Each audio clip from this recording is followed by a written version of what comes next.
네. 전에 플레너리 세션에서 최병선 교수님이 워낙 참 대단한 말씀들을 해주셔가지고 사실은 좀 뭐랄까요, 학자 연구하는 사람들한테는 상당한 뭐랄까 부끄러움 같은 거를 준 것 같습니다. 학문의 깊이와 재미를 좀 알아야 되겠다는 그런 좋은 말씀 감사드리고, 이번 세션은 최병선 교수님도 말씀하셨지만 또 빌다브스키도 말씀했다고 하지만 결국은 학문을 하는 거고, 그다음에 학문은 실무가 없으면 안 된다, 그런 말씀 같습니다. 그래서 이번 시간은 의원입법에 관한 얘기가 되겠습니다. 춘계 학술대회의 그 테마 의원입법이 대해 좋은가, 이거 정책 결정 합리성 제고 이 부분하고 가장 맞는 주제가 아닌가 싶습니다. 먼저 발표자하고 토론자를 소개해드리겠습니다. 저는 세종대 이창길이고요. 먼저 발표해 주실 첫 번째 분은 건국대 이경봉 교수님. 네. 두 번째는 린네대의 최현혁 교수님이 지금 줌으로 연결이 돼 있는데 들리시나요? 최 교수님 안녕하세요. 네, 반갑습니다. 네. 지금 스웨덴이시죠? 네. 스웨덴? 네, 스웨덴입니다. 예, 린네대의 최현혁 교수님입니다. 네, 세 번째 발표자는 그 차동원 변호사님, 법무법인 대륙 입법 전략센터에서 오셨습니다. 네. 그다음에 토론자는 박혁 민주연구원 박사님. 네. 그다음에 국가경영연구원의 장경상 박사님 오셨습니다. 감사합니다. 가상준 단국대 교수님. 감사합니다. 연세대 최대영 교수님. 우리가 100분으로 되어 있습니다. 지금부터. 그래서 발표자들은 한 15분, 토론자들은 한 7분에서 10분 뭐 이렇게 하도록 하겠습니다. 먼저 이영범 교수님, 의원입법의 문제점을 가지고 발표해 주시겠습니다. 네, 방금 소개받은 건국대 이영범입니다. 저는 이제 초고령화 대비 3법을 중심으로 해서 이법의 문제점을 좀 고찰하는 논문을 한번 써봤는데요. 그 서론에 이제 좀 문제 의식이 의원입법의 홍수 시대를 우리가 맞고 있지만은 그 긍정적인 측면보다는 부정적인 측면이 세간에 좀 많이 이야기되고 있습니다.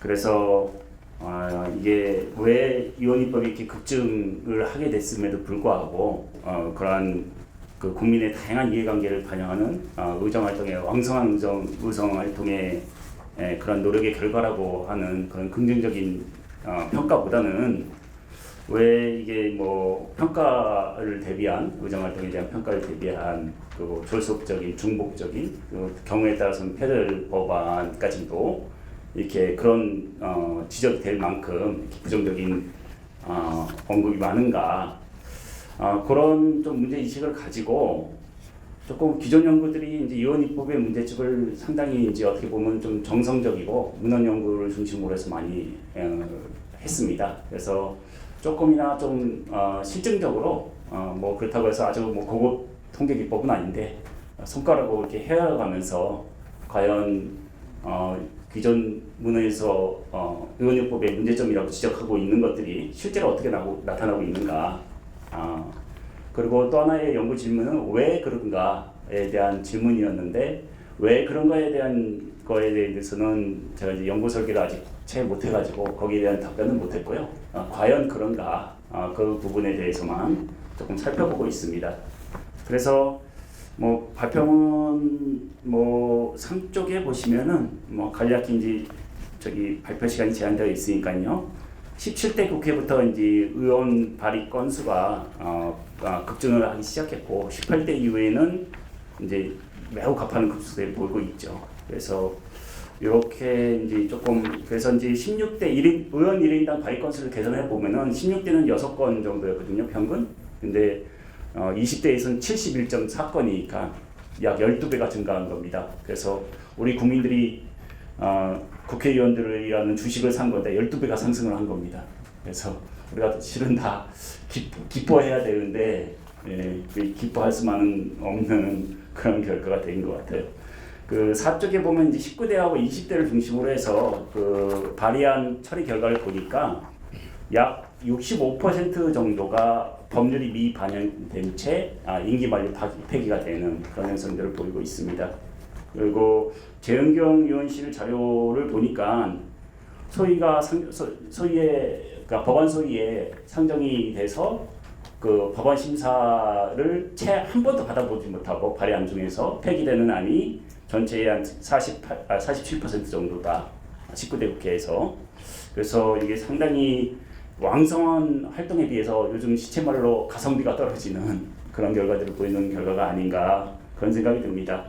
그래서 이제 기존에 의원입법 관련 선행 연구를 좀 검토를 해보니까 뭐 의원입법이 증가한 원인에 대해서도 좀 이야기를 하고 있는데 제 논의의 초점은 그게 아니라 왜 뭐가 문제인가 이런 뭐가 문제인가 거기에 이제 제 논의의 초점이 있으니까 그 의원입법의 양적 성장 이면에 존재하는 부정적인 측면에 대해서 기존 의원들이 어떻게 이야기를 하고 있는가를 좀 살펴보니까 저희 발제문의 6쪽에 선행 연구들을 좀 이렇게 정리를 해놨는데요. 이걸 제가 이제 크게 세 가지 관점에서 정리를 해보니까 민주성, 전문성, 효율성 측면에서 문제가 있는 것으로 제가 한번 좀 유형 구분을 해봤습니다. 7쪽인데요. 그래서 이제 민주적 측면에서는 정치적으로에 의한 입법 경향으로 인해서 그 국민들의 다양한 이해관계를 적절히 반영하지 못하는 그런 입법 활동을 하고 있다. 물론 이제 정치인들이 특정 지역구의 민원 해결이나 뭐 이익단체 로비에 의해서 법안이 제출되는 것은 뭐 어떻게 보면 상당히 당연한 현상이기는 하지만은 하여튼 국민 전체의 다양한 이해관계를 적절히 반영하지 못하는 그러한 의원입법이 많이 이루어지고 있다는 것이 문헌에서 이제 지적이 되고 있는 민주정 차원에서 그런 측면이고요. 두 번째는 전문성 차원에서 법제기술상 완성도 미흡한 법률안이 많이 제출되고 있다. 그래서 이 타당성이나 법률안의 타당성이나 현실성이나 실현 가능성들 이런 것들이 제대로 검증되지 못한 채로 법률안들이 많이 제출이 되고 있다.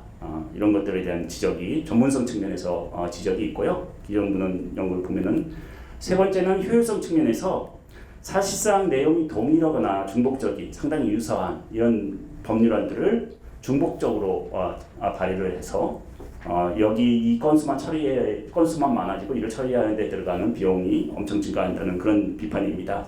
그래서 심지어는 중복 법안이라든가 졸속, 표절, 부실 법안 등 이러한 문제들이 상당히 비효율적으로 반복적으로 제기되고 있다. 이러한 문제점이 제기가 됐고요. 그래서 그쪽을 보시면 이제 제가 초르고영화 사회 대비 3법, 노인복지법하고 기초연금법하고 전기요양보험법인데 이 3법을 해서 기존 문헌 연구에서 제기하고 있는 전문성이나 효율성의 측면에서 민주성에 대한 분석은 이게 이제 정치적 고려에 의한 입법 경영에 대한 문제점이거든요. 근데 이제 제가 여기에 대해서는 실증적인 자료 검증이 어렵기 때문에 민주성에 대한 자료 검증은 못했고요. 전문성과 효율성의 기존 문헌에서 문제 제기한 전문성과 효율성의 측면에서의 그 문제를 한번 좀 검토를 한번 해봤습니다. 이 초고령화 기본 3법 제가 그냥 대비 3법이라고 그냥 명칭을 제가 하는 건데요. 이게 가장 기본이 되는 법으로 이 초고령화 사회가 우리나라 사회 분야에 이제 각 분야에 상당히 큰 영향을 미칠 것으로 예상되고 이에 따라서 이제 국회 차원에서의 이제 선제적인 준비라든가 이런 것이 상당히 중요하다고 생각을 했고요.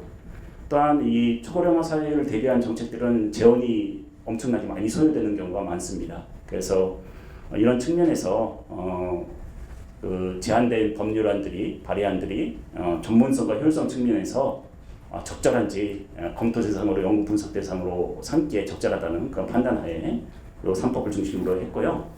첫 번째 이제 발의 현황 분석은 이제 전문성이 어느 정도 갖춰져 있는가를 갖다가 의안의 재정적인 실현 가능성에 중심을 두고 거기에 초점을 두고 분석을 한 건데요. 그 첫 번째 보면은 그 표 6에 보면은 기초연구법은 19대 20대에 거쳐서 42건의 의안이 발의됐고요. 노인장기요양법은 84건, 노인복지법은 159건이 발의가 됐습니다. 그래서 우선은 제가 이제 재정적 실현 가능성 측면에서 이제 전문성을 좀 이렇게 체크를 해보려고 하는 거니까 이게 재정 소유 법안의 경우에는 재정 추계서를 첨부하도록 되어 있습니다. 국회법에서 2015년 3월부터 시행된 국회법 개정안에 그렇게 규정이 되어 있는데 제가 그래서 19대 그 표치에 있는 건 여태 17대부터 20대까지 과연 재정 소유 법안에 대해서 비용 추계서를 첨부했는가라는 표를 국회 예산정策자료를 가지고 조금 인용을 해놓은 건데 보시다시피 발의안 중에서 4분의 1에서 5분의 1 정도가 실제로 비용 추계서가 첨부되어 있어서 나머지는 첨부되어 있지 않은 그런 영향을 볼 수 있었고요. 본 분석의 대상인 노인 3법에 같은 경우에도 표 8인데요. 비용 추계서 없는 경우가 상당히 많은 그런 비중을 차지하고 있었습니다. 그리고 더욱이 내용상 비용이 비용이 소요됨에도 불구하고 비용 추계가 해당 사항이 없다고 해서 비용 추계서를 달지 않은 그런 법안들도 상당수니 예를 들자면 20대 국회에서 기초연구법 중에 18건의 의안이 비용 추계서가 필요 없다, 비용 소요가 없다, 재정 소요가 없다. 그래서 비용 추계서를 갖다가 첨부하지 않았는데 제가 내용을 쭉 살펴보니까 18건 중에서 15건이 재정 소요가 필요했습니다. 그러니까 그냥 의원들이 그냥 필요 없다고 그러고 그냥 비용 추계서를 첨부하지 않고 그냥 넘긴 거죠. 그래서 이렇듯이 이런 것이 단편적이고 노인복지법 같은 경우도 비용 추계서 없는 게 20대 국회에서 66건이 발의가 됐는데 그 중에서 34건이 제가 이제 내용을 살펴보니까 재정적인 소요가 필요한 그런 법안이었거든요. 그래서 이런 것들이 있고요. 그 다음에 이제 비용 추계서가 필요함에도 미첨부하게 되면 미첨부 사유서를 첨부하도록 되어 있어요. 이것도 이제 국회법에 그렇게 명시가 되어 있는데 이것도 제대로 미첨부 사유서도 제대로 첨부되어 있지 않은 경우도 상당히 많았고요. 제가 구체적인 수치는 발표문으로 가름하도록 하겠습니다. 그 다음에 이제 미첨부 국회 일부 법안에서 발의안에서 미첨부 사유서를 갖다 첨부를 했으면은 그 왜 미첨부했는지 그 조항이 있습니다. 1, 2, 3호가 있는데 그 3호가 이제 뭐냐면은 그 의안의 내용이 선언적 권고적인 형식이다. 그래서 이게 기술적으로 추계가 어려운 경우가 3호의 예외 조항인 3호에 해당되는데 대부분 이걸로 다 거는 거죠. 그래서 이걸로 다 걸어가지고 그 미첨부 사유를 이렇게 넘어가는 그런 모습을 보이고 있다. 그러면서 결론적으로 이제 전문성 측면에서 보면은 이게 제안한 의안이 재정적으로 실현 가능한지 그 타당성과 현실성에 대한 검증이 충분히 이루어지지 않은지 발휘되고 있는 모습을 제가 확인할 수 있었습니다. 자, 그 다음에 두 번째로는 이제 발의한 내용 분석을 통해서 효율성 측면에서 의안 내용의 중복이 과연 어느 정도나 되고 중복이 된다면 어느 정도나 되는지 이런 것들을 중심에 두고 좀 분석을 한번 해봤습니다. 그래서 시간 관계상 쭉 넘어가서 이제 표 12를 봐주시면요, 15쪽에 조금 복잡하기는 한데요. 흔히 이제 복지정책 교과서에서 나오는 복지정책의 구성 틀이라고 할 수 있는 목표 체계, 대상 체계, 급여 체계, 재원 체계, 전달 체계 이런 5가지 측면으로 내용을 이제 의안 내용들을 제가 이제 분석을 해본 거고요. 그걸 갖다 이제 보수당과 진보당으로 나눠서 민주당과 정의당은 이제 진보당으로 처리하고 기타의 정당은 이제 보수당으로 처리를 해서 발의 주체가 그렇게 해서 이렇게 의안을 갖다가 쭉 나눠본 그런 표입니다. 이 표를 보니까 목표 체계에 관련된 발의안이 19대와 20대에 걸쳐서 한 건도 없었습니다. 제안 내용에서도 그렇고 제안 이유를 또 이렇게 발의안에 쓰게끔 되어 있는데 제안 이유에서도 한 건도 없었어요. 그래서 이게 우리 정책 핵심 신념, 정책 옹호 연합 모양에서 말하는 정책 핵심 신념에 대한 논의가 국회에서 이루어지고 있지 않은 것을 이렇게 좀 반증적으로 좀 알 수 있었고요. 두 번째는 그러다 보니까 당연히 이제 정책 옹호 연합 모형에서 말하고 있는 2차적 신념에 대해서 급여 애기라든가 전달 체계라든가 이런 거에 대한 논의가 중심으로 이루어지고 있었고, 그 내용들을 이렇게 쭉 살펴보면은 상당히 흥미로운 점이 뭐냐면은 동일 내용의 발의안에 대해서도 동일 정당에서 여러 차례 발의하는 그런 모습도 많이 확인할 수가 있었고요.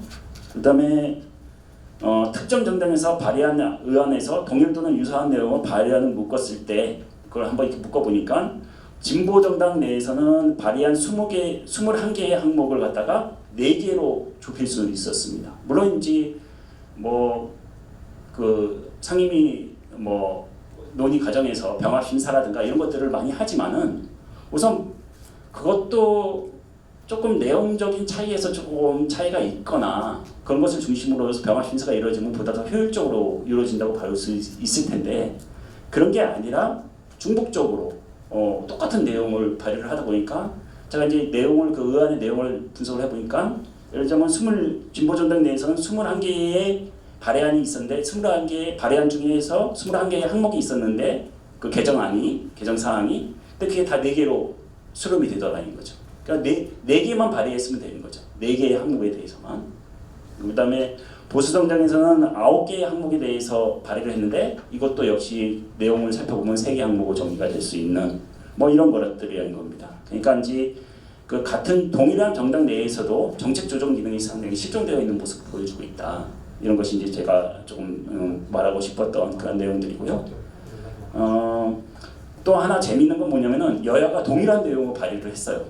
그 다음에 그랬는데도 불구하고 위원장 대안으로도 이어지지 않는 경우가 있었어요. 이건 왜 그런가 제가 보니까 이게 내용이 뭐였냐면은 기초연금 급여액 산정 시에 독립유공자라든가 국가유공자, 보훈유공자들의 그 보상금을 갖다가 제외하자는 거거든요. 급여에서. 그래서 더 많이 받을 수 있게끔 그런 내용인데 이건 여야가 특히 이제 국민들한테 이 특정 집단에게 표를 얻을 수 있는 그런 좋은 내용이니까 또 여야가 다 공통적으로 발의를 했고 그래서 이렇게 통과될 줄 알았는데 위원장 대안으로도 성립이 되지 않았어요. 그래서 왜 그런가 하고 제가 좀 생각을 해봤는데 이 발의안들의 공통점이 하나 있는데 비용 축에서 하나도 없습니다. 그러니까 실제로 이렇게 되면 이제 비용이 많이 소요가 되거든요. 엄청나게. 근데 정부 측에서는 이거에 대해서 상당히 크게 이제 조금 부담을 많이 느꼈을 거라고요. 근데 이제 의원들은 자기 정치적인 행위로서 이런 정책들을 이제 계속 발표하는 거죠. 그래서 이런 모습도 보이는 것도 있었고요.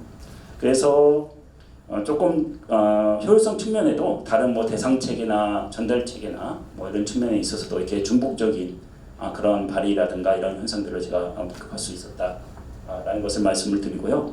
결론적으로 우선 전문성의 측면에서 기존 문헌에서 전문성의 문제가 심각하다 이렇게 조금 문헌 연구를 통해서 많이 지적을 하고 있는데 제가 노인 3법을 중심으로 해서 조금 해보니까 비용 축에서가 없는 법안이 그 3법에서 88, 69, 92% 정도 그 정도였고 미첨부를 했을 때 미첨부 사유서를 첨부해야 되는데 미첨부 사유서가 첨부하지 않는 경우도 49, 76, 38% 정도. 그래서 상당히 전문성의 문제가 있었다라는 말씀을 드리고 있고요. 그다음에 이제 효율성의 측면에서도 특정 정당 내에서조차도 동일 유사한 내용의 법안들이 많이 발의되고 있었다. 그래서 정당 내의 정책 조정 기능이 전혀 작동하지 않고 재정 개정안의 그 재정적 실현 가능성을 공히 검토하지 않은 그런 의안들이 상당히 많았다. 그래서 이런 효율성 측면에서도 상당히 실증적으로 봤을 때 문제가 많음을 분석을 했습니다. 이상 발표를 마치겠습니다. 네, 감사합니다. 하여튼 놀랍네요. 2만 1,000개의 법률 개정안이 발의됐는데 15,000개가 폐기됐다는 게 상상하기가 어려운데 하여튼 대단합니다.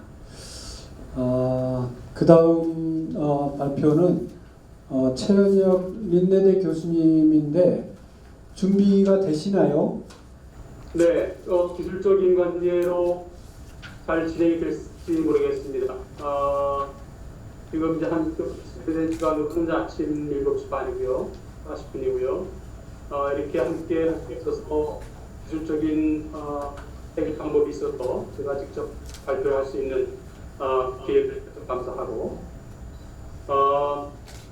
일단 오늘 제목을 너무 짧게 말씀드리겠습니다. 스웨덴의 이제 30년 이상 지근거리에서 정치를 지켜보면서 스웨덴 정치에서 가장 핵심적인 요소가 어떻게 협치가 이루어지고 있는지, 그리고 사회적 갈등이나 그런 그 정책 논의들, 정책 아주 민감한 안에 대한 논의에서 갈등의 모습을 보이지 않고 어떻게 하면 어떻게 이렇게 잘 민주주의가 잘 국가되고 있는지에 대한 관심을 항상 가지고 있었는데 그 사기령 연수 중에 하나가 저는 SOU와 레미스라고 하는 국가정책조사위원회의 활동과 그 활동의 결과로서 발표되는 제출되는 라고 하는 그 보고서 체계가 아닌가 싶습니다. 한가지 SOU뿐만이 아닌 반드시 이제 그 하나의 콤비처럼 이루어지는 건데 SOU와 레미스를 중심으로 해서 저는 발표하게 됩니다. SOU가 과연 그렇다면은 그 다른 국가의 레미스와 어떻게 다른가 한번 생각을 해보는 말이죠. 모든 나라에도 특기라는 것이 있죠. 특별변해라는 것이 있고 한시적인 그 목적을 가진 그 위원회들이 활동이 많이 있습니다. 그다음에 스웨덴과 다른 것은 무엇인가? 스웨덴의 SOU와 다른 것은 스웨덴은 일단 그 정책을 입안하기 전에 입안하는 과정 초기부터 다양한 의견의 수입과 의견의 결집과 그 다음에 그 당내에 항상 보면 예를 들어서 지금의 필요성과 그리고 20년, 30년 이전에 그래서 필요성을 생각해 본다면 우리는 정책을 이해하는 데 있어서 정책적 상황과 내라는 것을 빼놓고 경우가 많다. 현재적 관점과 시각, 과거의 것을 이해하기 때문에 정책을 세하고 정책을 하려고 하는 입장에서는 어떻게 보면 장벽이 있다고 볼 수 있는데 스웨덴 같은 경우는 벌써 1920년대 SOU가 도입되고 나서부터 SOU가 지속적으로 축적되어 왔다. 그래서 21년부터 제출된 SOU가 지금 국회 도서관 그리고 왕립 도서관에 있는 것이 지금 총 9,000개가 있어요. 가까이 있습니다. 8,600 정도 되어 있고 역사적으로 그리고 1921년도부터 축적된 것은 7,900개 거의 8,000개 정도가 있습니다. 그래서 그 SOU를 들여다보면 20년대 1920년대 논의가 과연 무엇이었는지 그 당시에서 어떠한 이론이 지배하고 있었던지 혹은 그 정책에 참여했던 정당들 그리고 이익단체들 그리고 학계 전문가들의 시각은 어떠했는지 그리고 정부와 의회를 둘러싼 다양한 그러한 단체들 그리고 그 기관들이 어떤 의견을 가지고 있는지에 대한 그런 것은 이제 레미스로 정리가 됩니다만 그래서 영국에 존재하고 있는 블루페이퍼와 같은 성격이지만 아주 잘 정리되고 역사적 맥락과 명락성과 그다음에 포괄적인 어떤 그런 정책 함의를 가지고 있는 그런 내용이다. 그래서 이걸 한번 아직까지 생소하신 분들을 위해서 소개도 좀 드릴 겸 그리고 아까 맨 처음에 제가 제기했던 민주주의의 가장 중요한 스웨덴 민주주의의 협치와 갈등 관리 그리고 제가 어제 발표를 위해서 어제 들여다봤더니 2019년에 이코노미스트에서의 추천하고 있는 인덱스에서 100분율 98점을 해서 스웨덴이 3위를 하고 있거든요. 참조적으로 보면 한국은 8.0으로 해서 23위로 되어 있습니다.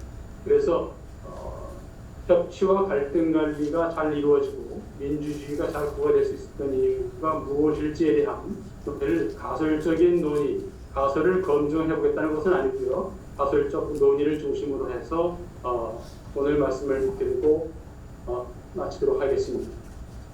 경험 연구들은 많고요. 제 글을 읽어보신 분들이 이제 아시겠습니다만 오랫동안 지속되어 왔기 때문에 그런 정책 암의 그리고 정치에서 차지하는 SOE와 레미스가 차지하는 의의 그리고 발전 과정 등 다양한 이론적 경험적 연구들이 많이 이루어졌고요. 최근 들어서는 이제 스웨덴도 약간의 이제 그 SOE가 너무 행정부가 장악되면서 너무 정부의 친정부적인 리포트가 주로 이루어지더라라고 하는 그런 그 보고와 함께 감사와 의회 감사를 통해서 지적됐기 때문에 지금 스웨덴도 약간의 지금 이제 손을 보고 있는 중이고 개혁이 지금 진행 중입니다.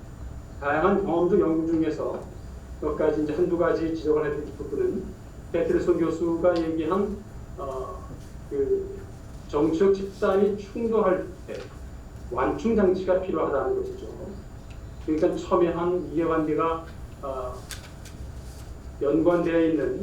관련되어 있는 그러한 정책을 혹은 정책을 바꾼다든지 혹은 위반한다든지 혹은 제도를 위반한다든지 할 경우에 뭐 얘기한다면은 예를 들어서 한 가지 예를 든다면은 최근에 한국에 있었던 선거제도 개혁 같은 경우죠. 선거제도 개혁 같은 경우는 예를 들어서 스웨덴 같은 경우를 만약에 비교해 본다면 5년 내지 10년 정도의 충분한 시간을 가지고 아주 충분한 논의를 거친 이후에 결정되는 이런 것을 비교해 본다면 역시 정치적 집단이 충돌할 때는 분명히 이익이 있기 때문에 그 이익을 어느 정도 양보는 일단 다음 단계고요. 일단 준비 단계가 필요하다. 충분한 의견 교환과 충분한 국민 설득 단계가 필요하다는 측면에서 봤을 때 스웨덴 같은 경우는 이것이 이제 진행되면 대개 평균적으로 1.4 내지 1.6년 정도가 일단 연구제도 정책 연구에 들어가고요. 그리고 조사 기간이 들어가고요. 그리고 이제 그것이 제출되고 나면은 레미스라고 하는 그 기간을 통해서 한 6개월 정도 소요되고요. 그렇기 때문에 결국은 그건 쿨링 다운 효과, 냉각 효과가 있지 않겠느냐. 그래서 대결 정치를 대화의 정치로 바꿀 수 있는 중요한 하나의 제도적 장치다. 이렇게 얘기하고 있거든요. 그래서 이론적 논의를 또 보면은 과연 그렇다면 제도가 유지되고 발전될 때 가장 핵심적인 요소는 무엇일까를 설명하는 이론 중에서 제도 다양한 것이 있습니다만 그 중에서 신제도주의가 있죠. 역사적 제도주의와 사회적 제도주의 그리고 합리적 제도주의 이렇게 신제도주의가 있는데 몇 가지 이제 핵심만 짚어본다면 기대와 준수 기대와 준수가 기대 비용보다 훨씬 클 때 체제를 유지하는 힘이 커서 잠김 현상이 생긴다. 락인 현상이 생긴다. 그리고 이것은 한두 번 이제 서로의 그 기대가 클 때, 기대가 크고 기대보다 훨씬 크다는 판단이 될 때, 결국 그래서 법을 준수하게 되고 제도를 따르게 되죠. 그래서 compliance, 제도 준수. 이것은 제도 안정성으로 제도에 그 안착이 된다. 그래서 경로 안정성으로 설명하려고 하고요. 그래서 이걸 볼 때 점진적 변화는 결국은 합리적이고 가장 협치적일 때 가능하다라는 그런 논의가 가능하죠. 예를 들어서 영국의 상원 같은 경우는 따지고 올라가면 1200년대 그리고 그 제도가 된 것은 1688년도에 명예혁명 이후부터인데 그렇다면 300년 이상 된 이런 상원이 우리가 거기에 어떻게 상원 제도가 존재하는지 그리고 상원과 하원이 있는 의원 내각제가 어떻게 300년 이상 동안 유지되고 있었는지. 근데 이제 제도론자들이 주장하는 것은요. 유지라고 하는 것은 역시 아주 작은 점진적 변화가 있기 때문에 가능하다. 다시 말해서 미용으로 그러다 보면 의회 제도라고 하는 것이 스웨덴의 의회 제도 혹은 하원 상원이 함께 있는 웨스트민스터 300년 동안 꾸준한 점진적인 변화를 이끌어왔다. 라는 측면을 본다면 망원경으로 볼 때는 그대로 있는 하나의 똑같은 형태 같지만 미용으로 그러다 보면 꾸준한 아주 점진적인 그런 변화가 이루어졌다는 측면에서 봤을 때 그것을 가능하게 하는 것은 역시 다양한 이익 집단들이 현행 제도의 규칙 해석과 혹은 시행에 적용되는 재량권 정도를 통해서 판단하고 그리고 그 제도를 변화할 때 제도를 유지하고자 하는 세력과 제도를 바꾸고자 하는 세력 간의 그런 반대 이토 세력이라고 그러죠. 이토 세력의 크기에 조금 크고 작음에 따라서 다양한 전략이 나올 수가 있죠. 그래서 한국은 여기서 어디에 있을까? 그리고 스웨덴은 혹은 다른 민주주의 국가는 어디에 있을까 하면 생각해 본다면 재미있는 그런 논의가 가능할 것 같고요. 스웨덴 같은 경우는 예를 들어서 행제도의 규칙 국가 시행이 명가의 정도가 클 때, 지금 스웨덴의 SOS 제도거든요. 그럴 때 상당히 높을 때, 그 목적을 구현하기 위해서는 드리프트 혹은 도전의 형태를 취할 것이다. 라는 어떤 그런 가설이 가능한데, SOE 입장을 본다면요, 제가 그래서도 소개했습니다만 정책 수립을 위한 기초 자료, 정책 수립을 위한 기초 자료의 수집 역할을 한다. 또 한 가지는 장기적인 정책 동향을 짚어본다. 1년, 2년, 또 짧게는 5년, 더 길게는 10년, 15년의 정책 동향. 말하자면은 리트로스펙티브하고 프리스펙티브하고를 함께 가지고 있는 것을 보면 SOE라고 할 수 있을 것 같고요.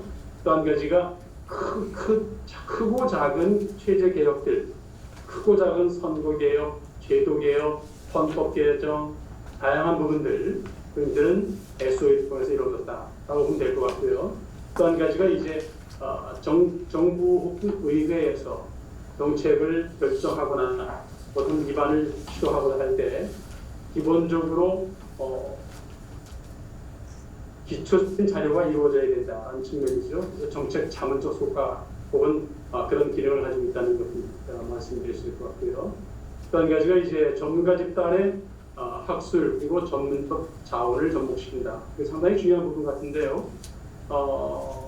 정책은 어떻게 보면은 너무 이데올로기화되어 있다. 혹은 선거 결과에 따라서 국민에게 약속한 부분을 시행한다는 그런 측면도 있습니다만 장기적으로 많은 집단이 그러니까 국가의 어떤 그런 다양한 이익 집단 혹은 이익 요구와 지지 세력들이 있는데 그 모든 사람들을 만족시키지 못한다고 하더라도 적어도 갈등을 유발하는 그러한 정책을 기반하고 시행하고자 할 때는 전문가 집단, 다양한 전문가 집단과 그리고 학계의 그런 이론적인 접근도 반드시 이루어져야 된다. 그리고 그것이 기록화되어야 된다는 것이죠. 또 한 가지 상징적인 활동이죠. 어떤 변화를 모색할 때 너무나 비토 세력이 강해서 도저히 개혁이 불가능할 때 알겠습니다. 불가능할 때 그러한 SOE를 통해서 갈등을 쥐어주는 그런 역할, 그래서 정치적 냉각기를 갖출 수 있다 하는 측면이죠. 가설이나 이런 부분들은 넘어가겠고요. 중요한 것은 SOE를 통해서 다양한 이익 집단들이 서로 충돌할 때 냉각기를 갖고 그리고 준비 단계를 거쳐서 합리적인 정책 결정이 가능하도록 법의 정책이 중요하다는 그런 질문이겠고요. 제출 것을 쭉 보면은 제가 이제 그 평균을 쭉 내보니까 1920년대부터 최근 2010년대까지 지속적으로 늘어갑니다. 늘어가고 점점 늘어가다가 최근 10년대에는 다시 100개 이하로 갔고 90년대와 2000년대에는 150개, 매년 150개 위원회가 특별위원회라고 볼 수 있겠죠. 2년 가동되는 특별위원회가 150개 정도가 이루어지고 있었다는 측면을 봤을 때 1990년대는 스웨덴도 아주 엄청나게 그 변화의 파고가 봤을 때입니다. 복지개혁하고 그 다음에 사회개혁, 그 다음에 사회복지체제, 그 다음에 EU에 가입하면서 헌법 개정 당당 등등이 있는데 이 모든 것을 SOE를 통해서 의견을 결집하고 그 다음에 정책 대안을 마련했다는 측면에서 본다면 1990년대에 왜 높은지를 짐작할 수 있을 것 같습니다. 특징적으로 보면은 SOU가 다양한 사람들이 목소리를 내기 때문에 전적으로 모든 사람들이 동의 있던 결론을 내지 않습니다. 그래서 최소한 특별 발언을 요청을 해서 나는 이것을 꼭 짚어보고 싶다. 특별 발언을 요청해서 SOU 결론에 제출하게 되고요. 또 한 가지는 나는 전반적으로는 동의하지만 이거는 그래도 결론적으로는 동의할 수 없다. 그래서 나는 그 reservation이라고 하는 그 표현을 쓰는데 나는 이 결론 다 다른 건 몰라도 이것만큼 동의할 수 없다라고 합니다. 그래서 결론이 예를 들어서 70% 정도는 결론이 났고 20, 30%는 다양한 의견이 있을 때 결론이 난 것부터 모든 사람이 다 결론 난 것부터 먼저 올리고 그리고 나머지는 이제 특별 의견도 올리는 경우가 많은데 갈수록 줄어들고 있고요. 상당히 그 40여 개 정도 40%군요. 그 SOU의 한 40% 지금은 이제 25% 정도 20% 수준으로 내려왔습니다만 특별 의견을 낼 수 있고 그다음에 비동의를 할 수 있다. 또 재밌는 것은 정권 활동 기일을 봤을 때 지금 임기가 4년이니까 48개월 기준으로 봤을 때 48개월 기준으로 봤을 때 하고처럼 그 고점과 저점이 있습니다. 그래서 보면은 정책 초기부터 말기까지 꾸준히 이루어진 것을 본다면 참 재미있는 그런 결과가 나올 수 있죠. 정책의 지속성, 정권이 바뀌어도 위원장 그대로 유지되고 정책위원회는 유지되고 있다는 측면. 그런 측면을 봤을 때는 정치의 지속성, 정책의 지속성 측면에서 상당히 중요한 것이 아닌가. 입법 과정을 쭉 살펴보면은요, 제가 이제 드린 자료에 딱 있을 테니까 나중에 보시면 될 것 같고요.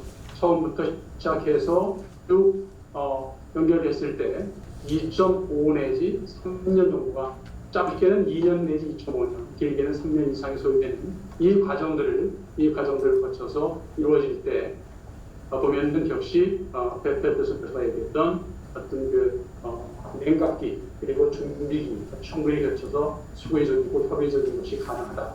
그래서 결국은 갈등의 예방과 해소에 중요하고 정책의 국민화, 국민들이 이것을 통해서 또 충분한 교육 효과를 있거든요. 그래서 이게 국민화, 국민의 정책화라고 할 수 있을 것 같고요. 결론적으로 말씀드리면은 이소부부화는 결국은 느린 거북이가 될 것 같지만 장기적으로 승리할 수 있다는 그런 좋은 우화 내용이 할 수 있습니다만 역시 구도주의론자들이 얘기하는 큰 개혁, 갑작스러운 개혁보다는 서서히 조금씩 개혁하는 것이 역시 제도화와 제도적 지속성과 그리고 안정화에 도움이 된다는 측면. 그래서 갈등을 예견하고 대비하는 것이 꼭 필요합니다. SH의 역시 협치적 제도는 정치는 국가의 최적 자원 대분과 국가의 발전의 핵심이라는 측면, 그 부분을 봤을 때 한국에서 또 관심을 가지고 볼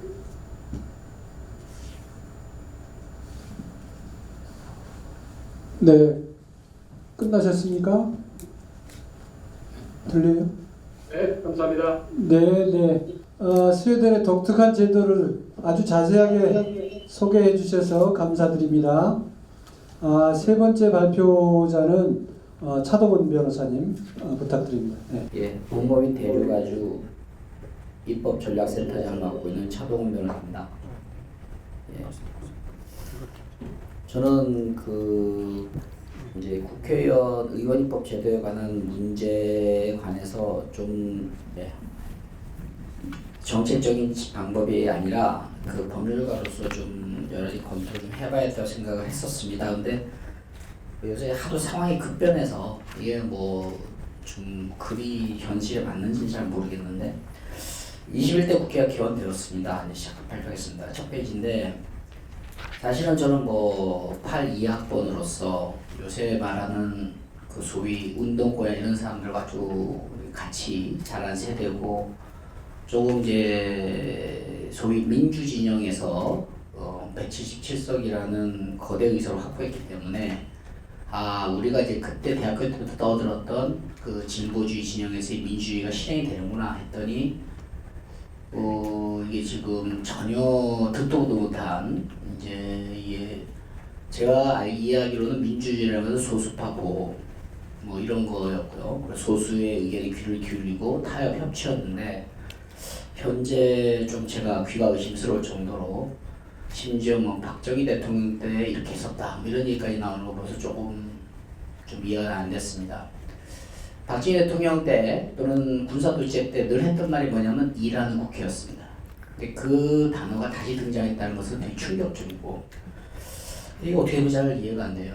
근데 법치주의라는 것은 뭐 조금 뭐 다 10년 얘기를 했으니까 우리 법률가들은 제일 법치주의의 원조를 어디를 보냐면 장자크 루소를 봅니다.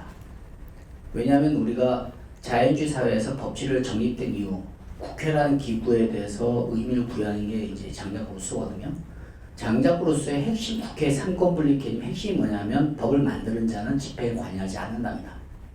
근데 이제 영국이나 이쪽에서는 이제 의원 대우를 하는 거죠.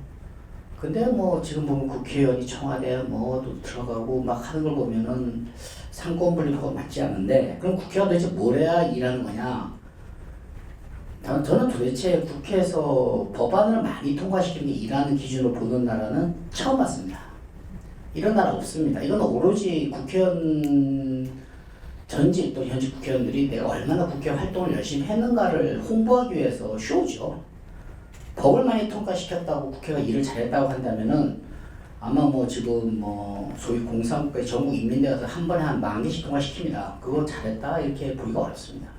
법이라는 것은 뭐냐? 갈등의 해결의 솔루션입니다. 저는 검찰을 오래 해서 사법개혁 어쩌고 얘기가 나올 때가 느끼지만 가장 중요한 건 대표적인 얘기가 이런 겁니다. 미국은 뭐 절차를 중요시해서 진행된다. 근데 미국에서 제일 오래된 사건이 형사사건이 15년 걸렸습니다. 근데 우리나라에서 제일 오래된 사건이 치과의사 살인사건이라는 치과의사가 뭐죠? 그 뭐 부인 살인사건이라는 사건이 있습니다. 그게 17년 8개월 걸렸습니다. 우리나라 솔루션을 해결하는 데 집중하지 않고요. 그냥 한쪽이 그냥 이렇게 총대 잡아서 명분상 어떤 제도를 만들고 이런 거에 너무 집중하는 것 같습니다. 그래서 지금 국회가 일하는 국회가 되려면 갈등을 해소하고 이런 데다 집중해야 되는데 법안을 너무 많이 지금 통과시키는 데 집중을 하는 것 같습니다. 더구나 그 의원입법의 가장 큰 문제는 뭐냐면 제가 RNS라는 표현을 씁니다. Regulation and Speed. 온통 규제 입법이고요. 그리고 속도는 총알같이 달립니다. 대표적인 게 민식이법, 저 오늘 그렇지 않아도 민식이법 때문에 우리 집사람과 얘기하고 막 싸우고 나왔는데 민식이법이 학교 앞에 그 뭐죠 학생 보호구역에서 30km가 넘어가 사고를 치면 사람을 실수 또는 뭐 폭행으로 사람을 때려서 중대한 상해를 입힌 것보다 더 많은 높은 처벌을 합니다. 근데 죄송하지만 학교 앞에 자주 왔다 갔다 하시는 분이 누군지 알아요? 애를 데려다주는 어머니들입니다. 그럼 이 어머니들이 남의 사고 조금 내면 술 먹고 막 병으로 사람 때려서 중상 입힌 사람도 처벌받게 돼 있습니다. 애 데려주고 가다가 내가 처벌받는 상황이 벌어집니다.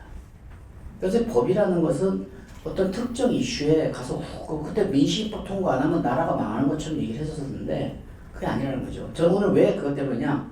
요새 모 아침 방송에 청와대 입법청원 프로그램이 있습니다. 거기 보시면 모르겠지만 거기 보니까 그 동물 학대에 관한 그런 그것도 한번 보게 되는데 이게 동물 학대 문제 간단치 않습니다. 왜냐하면 그것 때문에 이제 저 집사람 갈등이 생겼는데 법률에는 사람과 사람 아닌 것으로 구별되어 있습니다. 되게 중요합니다. 근데 지금 그 법은 사람과 사람 아닌 것 사이에 주는 사람을 만들자는 겁니다. 그러면 동물을 학대한 사람을 그 뭐 처벌하자 사람을 학대한 것처럼 그러면 사람이 관리하는 동물은 괜찮은데요. 그러면 더 확대는 어떻게 됩니까? 멧돼지는 어떻게 할 거며? 길고양이도 예를 들어서 족제는 어떻게 할 거며? 어떤 내가 키운 닭을 500마리를 잡아본 족제비를 내가 잔인하게 죽이면 안 되는 거잖아요. 이게 지금 보통 문제가 아닙니다. 그러면 이제 우리 불교처럼 뭐 개미도 죽이면 안 되고 이렇게 되는 겁니다. 이게 법이라는 것을 정할 때는 빨리 정하는 것이 아니라 형평과 그걸 따져야 되는데 그 다수는 항상 한쪽에 포인트를 몰리고 있고 이런 딴지 거는 집단은 소수입니다. 그래서 소수의 의견을 들어야 되는 이유가 뭐냐면은 일하는 국회를 하기 위해서입니다. 어떤 법을 만들었을 때 당연히 집행할 수 있어야지 민식법 집행했다가 애 데려다 주는 어머니들만 자꾸 처벌받으면 그럼 또 어떻게 되겠습니까? 그러니까 그런 얘기를 하는 소수의 말에 귀를 기울여야 된다. 그게 제가 지금까지 대학교 때 들어온 소위 민주화 진영의 소수 보호였는데 지금 그게 일하는 국회라는 개념으로 어떻게 돼서 법을 잔뜩 만드는 게 되었냐 이런 생각이 들어서 지금 속도를 늦춰야 된다. 저는 어떻게 속도를 늦추냐? 뭐 국회는 다수결이기 때문에 어쩔 수 없이 소수가 그럼 속도를 늦추는 방법은 없습니다. 본회의 가면 안 되니까. 그래서 유일하게 한 10년 지금 한 16년, 20년까지 됐죠. 야당의 법사위원장에 자리를 줘서 야 좀 고려를 좀 해라 이렇게 했던 건데 뭐 벌써 이제 이렇게 저희가 처음에 논문 발표할 때는 야당의 법사위원장 보장을 해서 좀 속도를 늦춰서 소수파 보호를 하자는 얘기였는데 이미 다 끝나버렸기 때문에 이제 소수파 의견은 어떻게 반영될지 모르겠는데 그래서 법을 잔뜩 만들어봤자 저는 이제 아까 이 교수님 발표할 때 예산도 뭐 하지만 저가 뭐 이제 이 형사사법 분야 이쪽은 뭐 예산 별로 필요는 없거든요. 하지만 굉장히 갈등 해결에 중요한 부분이 존재하기 때문에 갈등 해결은 갈등이라는 하나의 모습만 갖고 있지 않다. 우리 국회가 일하지 않는다고 말씀을 하시는데 국회는요 열심히 일하는 게 중요한 게 아니라 열심히 갈등을 해결하는 겁니다. 국회가 갈등 해결을 못하면 이거 그렇잖아요. 갈등 해결 못하는 거 어떻게 해요? 전부 길거리로 나가잖아요. 길거리로 나가지 못하도록 갈등을 넣는 것이고 갈등 해결에는 니고시에이션 하는 데서는 조금 더 이렇게 시간을 끄는 것이 아깝지 않다고 저는 생각을 합니다. 특히 사법 절차나 이런 문제에서는 저는 굉장히 지금 이 법이 경솔하게 통과되었을 때 진행될 일이 무지하게 많습니다. 무지하게 많아서 다른 나라는 이게 좀 고려를 해야 되는데 그런 부분에서는 야당의 법사위원장이 지금 그동안 쓰여진 게 정치적으로 쓰여진지 모르겠지만 이제 좀 우리가 성숙한 민주주의 사회에서 소수자 의견을 갖다 반영할 수 있는 그런 루트를 반드시 마련해야 된다. 저는 그렇게 생각합니다. 그래서 그 민주당에서 여당에서는 더 재밌는 걸 많이 했습니다. 뭐 국회의원 불출석 제재를 강화하고 국회의원의 국민소환제를 도입하자 이렇게 되는데 윤리특위 강화하는 건 전 세계 다 똑같이 있는데요. 국민소환제는 이게 의원 내각제 요소입니다. 국민소환제는 솔직히 말하면은 대통령부터 있는 행정부처에 대한 소환이지 국회의원 소환을 하면 의원한테 대해서 국회 해산을 하도록 하는 것이 맞지 특정 국회의원을 소환을 한다는 것은 제가 볼 때는 이건 좀 적절치 않다. 뭐 비리가 있으면 우리는 이제 형사처벌 받으면 되니까. 그래서 국민 소환제는 좀 이게 현재 대통령제 체제에서는 좀 맞지 않는 게 아니냐 이런 생각이 듭니다. 그리고 국민입법 발의제 도입으로 한 국민입법 참여를 보장하자는 것은 청원제도가 있기 때문에 그렇다고 국민이 얼마 이상이 되면 국회 입법제를 하게 된다. 그러면은 차라리 국회가 필요 없죠. 뭐 블록체인으로 해서 개인이 다 판독이 되니까 그럼 국회는 없애자는 얘기인데 이것은 스스로를 부정하는 제도가 아닐까 생각이 듭니다. 그리고 국민이 바로 발의하게 되면 갈등 해소가 불가능합니다. 그리고 이게 지역 구도나 빈부격차나 연령 차이에서 만일에 60세 이상의 노인과 결합을 하고 200만 명이 합의 법안을 내면서 60세 이상만 투표를 시작. 그럼 그때부터는 갈등이 폭발하는 거죠. 그래서 그거를 막기 위해서 국회가 존재하는 거기 때문에 현재 국민입법 발의제 도입이나 민주당에서 제안하고 있는 국민소환제 도입은 좀 실제로 해보기엔 좀 무리가 있지 않을까 하는 생각이 듭니다. 그래서 저는 기본적으로 국회 법률을 많이 통과시키는 게 국회는 일 잘한다고 하는 생각을 좀 바꿔야 된다. 그리고 어떤 법률이든 만들어지면 그 법이 참 잘 만들어졌다. 그리고 국회 기능은 법률을 만드는 데도 있지만 가장 중요한 건 뭐냐면 세금 통제하고 그다음에 아까 장자법소처럼 행정부를 감시 감독하는 기능입니다.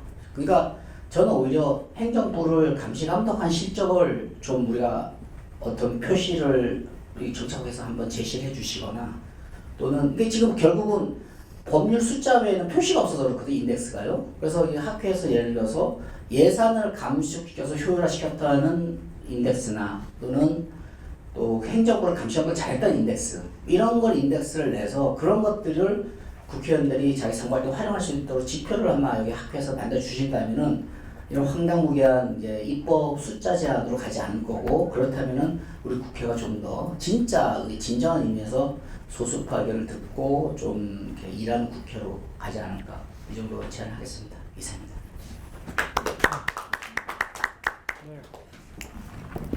네, 감사합니다.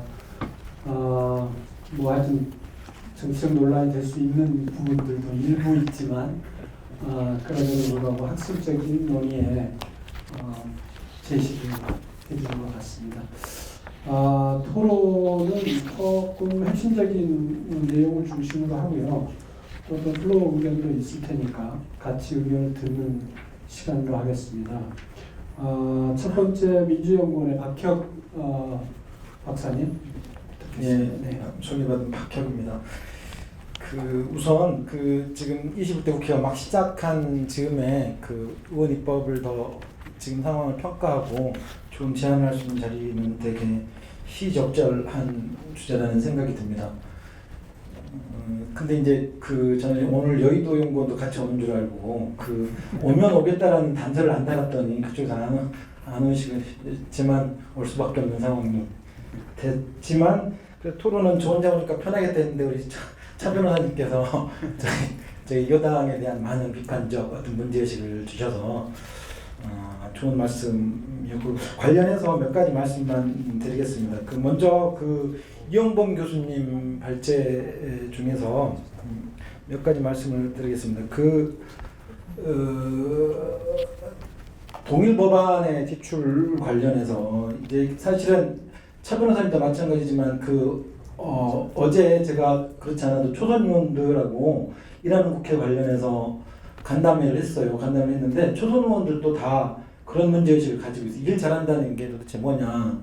그렇지 않아도 지금 의원들은 엄청난 입법 발의 경쟁에 시달려서 과도 입법하고 있고 이렇게 다 폐기 처분됨에도 불구하고 이렇게 하고 있는 상황에서 일하는 국회에서 일이라는 것도 좀 한번 생각해 봐야 되겠다. 이런 얘기들도 좀 하고 그래서 더 일을 좋은 법안을 만드는 것 그리고 일을 더 효율적으로 하는 것 뭐 이런 것들도 포함한 논의들이 필요하지 않냐 뭐 이런 얘기들도 하고 저희들 안에서도 그런 문제의식이 충분히 있다는 말씀을 드리고 동일법과 관련해서 그래서 지금 오늘 제가 확인해 보니까 한 달도 안 됐는데 706건이 지금 발의가 돼 있어요. 이거는 보통은 이제 폐기된 법안들을 살리려고 계속 이렇게 보좌관들이 이렇게 발의를 하는 거여서 그런 것 같아요. 근데 이제 이런 게 사실은 효율적 법안 처리를 방해하는 측면도 말씀해 주셨지만 법안도 있거든요. 심사하려고 되는 비효율성이나 경제적 소요가 많잖아요. 이런 것들은 어떤 식으로든지 좀 막아야 되는데 특히 이제 임기 초랑 그다음에 아까 민식이법 말씀하셨는데 이렇게 사회적 어떤 현상이 문제가 되는 이슈가 만들어지면 또 거기에 대한 엄청난 법안들이 쏟아지고 이런 식으로 이제 의원들이 계속해서 입법을 발의해서 과다 입법이 나는데 제가 알고 있기로는 당내 이게 조정 기능이 없어요. 실제적으로 조정 기능이 없는 이유는 만들기 싫어서가 아니라 문제시하고 있는데 실질적으로는 의원들의 헌법기관으로서 입법권을 침해할 소지가 있다는 왜냐하면 아주 자꾸까지 다 동일한 법안은 없거든요. 그래서 이것들을 침해해서는 안 된다는 논리가 더 우세해서 당 안에서도 사실은 그런 절차를 두지 못하고 있는데 이제 유일하게 그걸 막고 있는 시스템은 평가 시스템밖에 없거든요. 그래서 예를 들면 원안 통과나 수정 통과됐을 때는 점수를 더 주고 병합이 돼서 대안 통과됐을 때는 점수를 적게 줘서 그것을 심사에 반영하는 정도로만 지금 하고 있는 것 외에는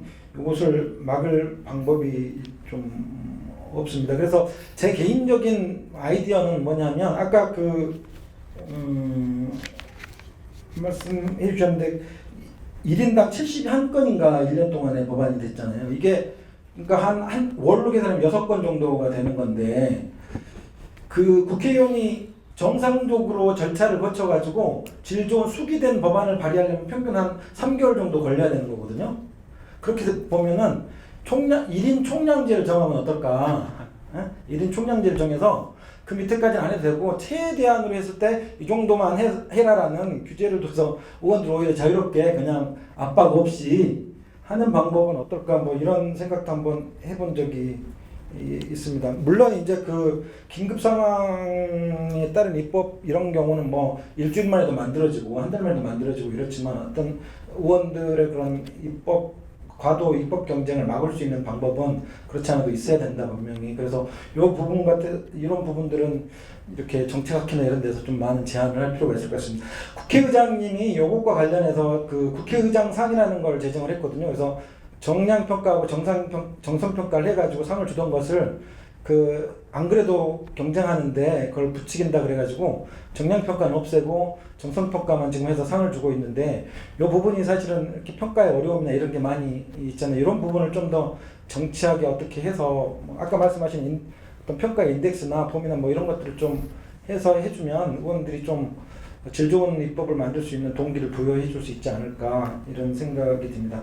또 하나는 그 비용 축에서 문제인데 사실 이게 제대로 안 돼 있으니까 졸속 법안들이 발의되는 지점이 있어요. 그래서 저희가 이번에 일하는 국회 추진단에서 저희 일하는 국회 추진단에서 이 부분을 준비해서 법안으로 지금 마련이 돼 있거든요. 그래서 국회법 79조 2항에 어떻게 되어 있냐면 위원회가 예산상 또는 기금상의 조치를 수반하는 의안을 제안하는 경우에는 그 안은 수행에 수반될 것으로 예상되는 비용에 관한 국회 예산 정책 제휴계서를 함께 제출해야 한다. 다만 긴급한 사유가 있는 경우 위원회 의결로 추계서 제출을 생략할 수 있다. 그래서 이 다만 생략할 수 있다 이 부분을 삭제하자는 내용의 법안을 제출해서 하고 마찬가지로 국회 규칙에 이제 미천부 사유가 있지 않습니까? 이 부분을 개정해서 분명하게 좀 이렇게 하도록 해서 졸속 법안이 발의되는 것을 막을 수 있도록 지금 아마 제출될 겁니다.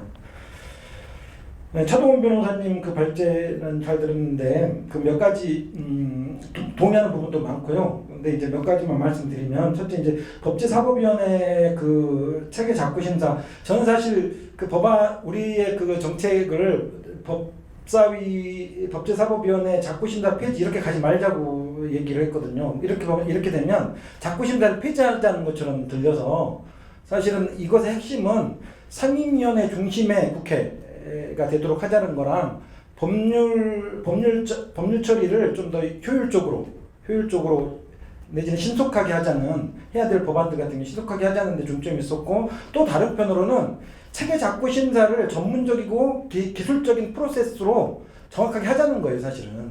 그러니까 이 부분을 체계 작구 심사를 없애서 위원회 여지가 있다 이런 게 아니라 원칙적인 우리 입장, 상임위원회 중심의 국회, 그 다음에 입법 절차의 효율성 강화, 그 다음에 체계 작구 심사가 자꾸 이것을 근거로 해서 이렇게 여야 간에 갈등이 되고 이러는 부분들 내지는 상임위원회 어떤 법안의 본질적인 내용을 침해하는 이런 부분들을 막고 그야말로 체계 작구 심사의 전문성과 기술적 프로세스를 그냥 그것만으로 두자라는 것이기 때문에 저는 위헌 가능성이 있다라던가 이런 부분은 그렇게 썩 설득력이 없지 않은가 저는 이렇게 기본적으로 생각하고 있고 그 다음에 차 변호사님께서 제안해 주신 것 중에 의원 입법을 하는 경우 행정부의 관련 부처가 이에 대한 대응이나 의견 개진의 기회조차 없고 이를 뒤늦게 인지하는 경우도 발생할 수 있으므로 발의 상정되면 소관 부처를 부르자 이런 제안이 있으셔요.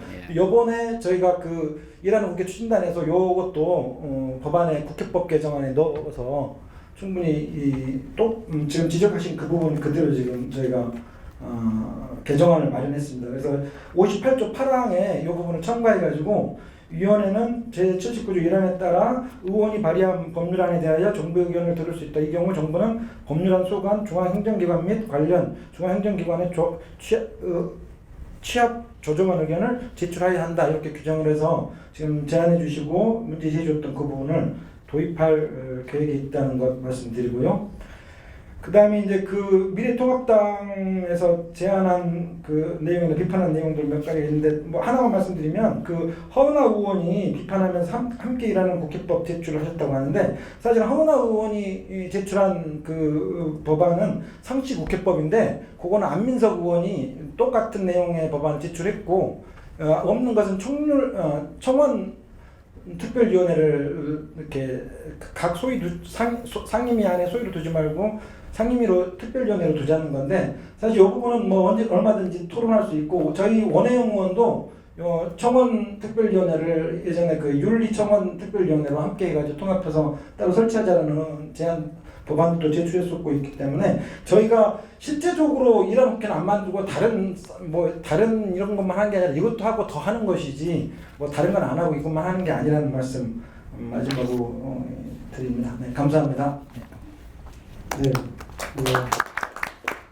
저희들은 너무 정치적인 방어를 할 필요는 없다. 토론을 하는 거니까요. 네. 그 다음에 토론자 하시죠. 저 국가경영연구원의 장문화 박사님. 네.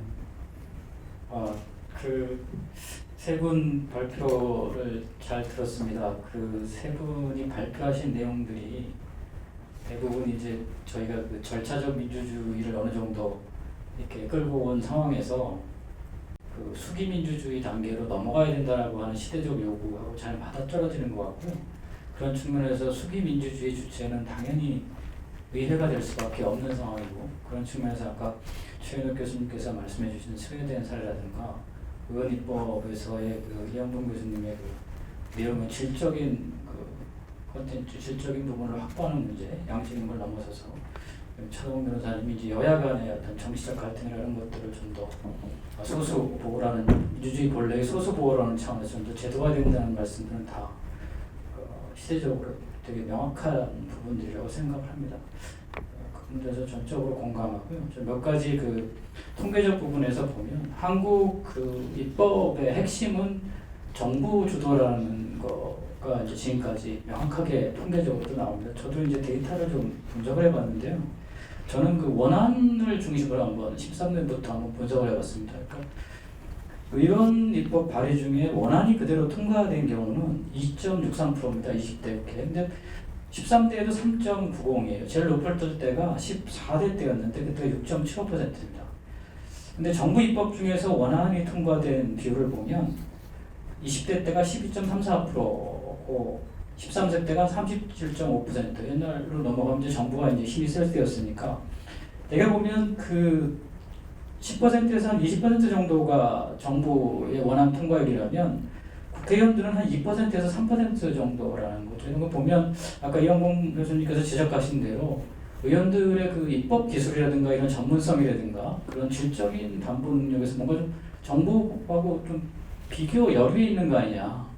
그러면 의원들의 어떤 그 역량을 담보할 수 있는 제도적 보완이 필요한 거 아니냐는 고민을 해야 된다고 봅니다. 그런 측면에서 보면 지금 아까 이제 뭐 박혁 의원도 말씀하셨지만 단순하게 체계 자구 심사 정도가 아니라 의원들 개개인한테도 뭔가 좀 그 연구 역량에 대한 좀 이 자원이나 이런 것들을 좀 충분히 공급해 줄 필요가 있다. 근데 올해 이제 다행스럽게도 입법조사체에서 5월 30일 날 뭐 21대 주요 정책 입법 해가지고 10개 과제를 내놨어요. 그런데 그런 것들은 사실 정부는 한 2, 3년 전부터 연구 영역을 줘가지고 많이 갖춰놓습니다. 그 정부에서는 정책이나 입법을 할 때 최소한 5년, 2년, 3년씩 계획을 잡아서 연구 영역 수탁 과제를 주고 이런 식으로 해서 그 정책과 입법 과제들을 뽑아냅니다. 그런 측면에서 보면 의원들은 당선되자마자 뭐 한 달 내지 몇백 개씩 만들고 그런다면 이분들이 민간에 있을 때 이미 입법 과제를 연구하지 않은 이상 이게 나올 수 없는 거거든요, 사실.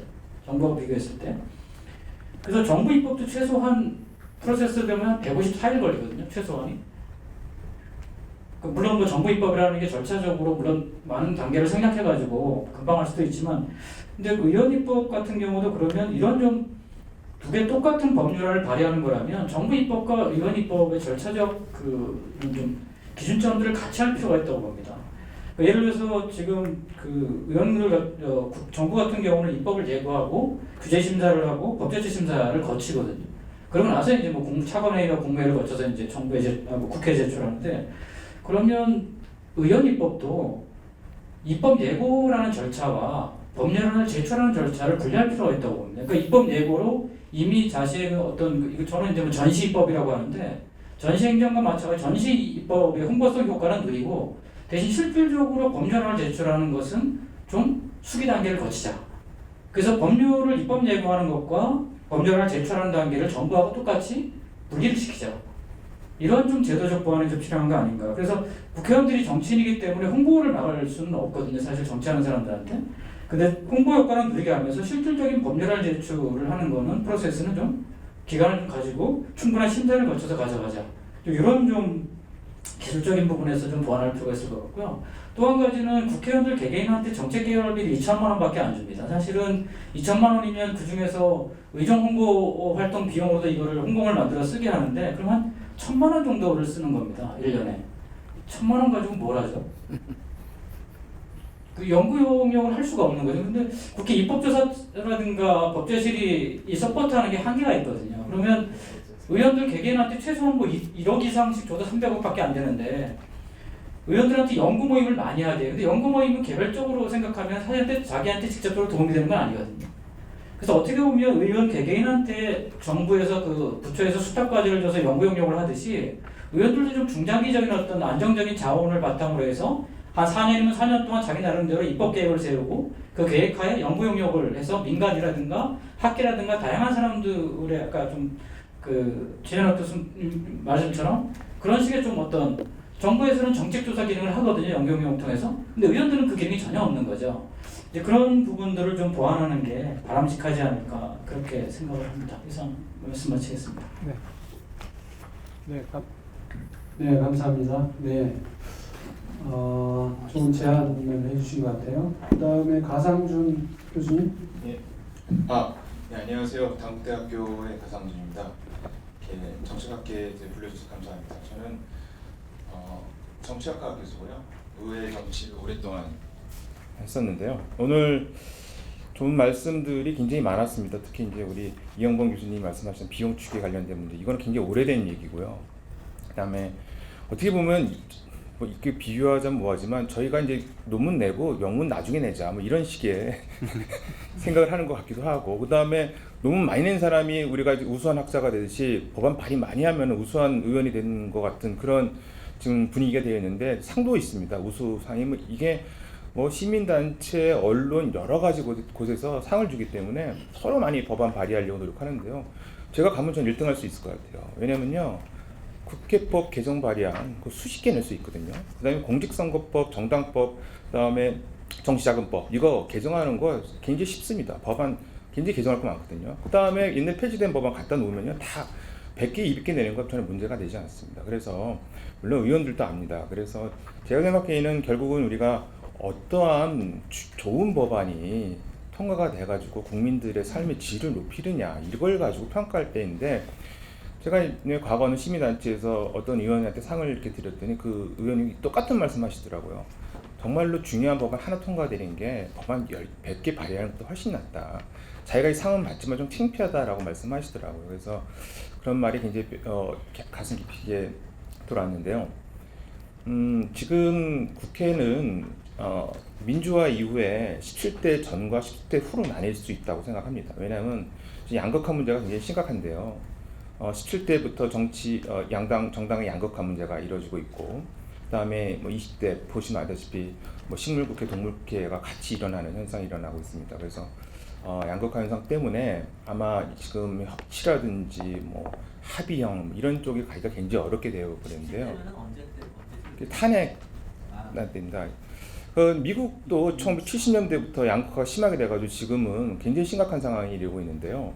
지금 이런 민주화 이후에 이런 모습을 보면서 제가 18대 끝날 때쯤 2012년도였는데 18대가 유명하게 뭐냐면 해모국회, 피르탄 국회로 유명하기 때문에 5명의 국회였는데, 그때 제가 이제 어떤 그 발표장 가가지고 이랬습니다. 17대 국회의원들 절대 실망하실 필요 없다고. 19대가 국회로 깨질 테니까 걱정하실 필요 없고 19대도 20대가 깨질 테니까 걱정할 필요 없다고 말씀드렸는데, 아마 21대도 저는 거의 비슷한 국회로 갈 가능성이 크다라고 이제 생각합니다. 좋은 법안이 많이 발의되고 뭐 관련된 논의가 이제 굉장히 좋아하는데요. 저는 위임 입법 자체의 문제점에 대해서 좀 생각해 볼 필요가 있다고 생각합니다. 한국의 법안은요, 지금 위임 입법이 너무 많습니다. 미국 법안 보면 그렇게 위임 입법이 많지 않거든요. 무슨 영으로 한다. 이게 법안의 질을 민주성을 떨어뜨리는 저는 가장 심각한 문제라고 보고 있습니다.